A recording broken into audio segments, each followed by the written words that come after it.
Bonjour. Hommage unanime dans la presse à Dominique Baudis, mort à l'âge de 66 ans d'un cancer. C'est une vie de passion qui s'est éteinte, dit Le Figaro.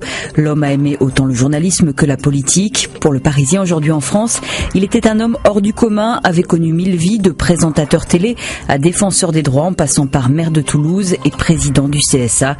Il avait le souci de la vie publique, dit pour sa part Libération, qui fait sa une sur la gauche française, l'autre qui n'est pas au pouvoir. Le journal se demande si une autre politique est possible, en dehors de la rigueur. Le parti de gauche, pour sa part, incarne le oui, en demandant l'égalité et le partage des richesses.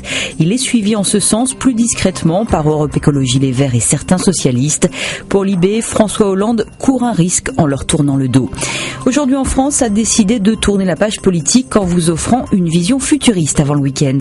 Le journal vous propose de découvrir des inventions qui vont vous changer la vie.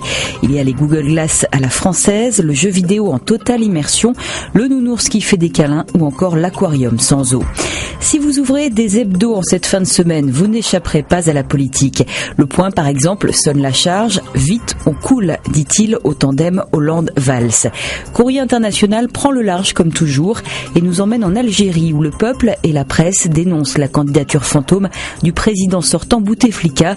Il brigue un 4e mandat alors qu'il est dans l'incapacité physique de mener campagne. Même s'il risque malgré tout de l'emporter, à Alger, la presse dresse le bilan de 15 années désastreuses au pouvoir et appelle ouvertement au changement. Le Nouvel Obs sonne la charge contre la grande distribution et donne le ton dès la une. Fournisseurs rackettés, élus sous influence, employés sous pression. Le dossier est lourd. Des témoignages appuient l'enquête. Pression sur les fournisseurs en ne payant pas. Baisse soudaine des volumes de commandes en cas de refus des producteurs d'écraser les prix. Un éleveur du Morbihan estime que sa profession est au bord du gouffre. Producteur de lait, on lui demande de baisser ses prix de 2 à 3% alors que le coût de production a explosé de 31%. Tout ça pour que les distributeurs fassent toujours plus de marge.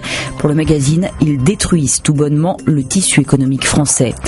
On se quitte avec un nouveau médicament distribué en Suisse. Il sert à lutter contre les pensées suicidaires des adolescents et est distribué non pas en pharmacie, mais par une association.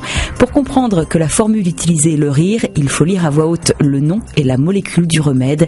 Bonne lecture, bon week-end.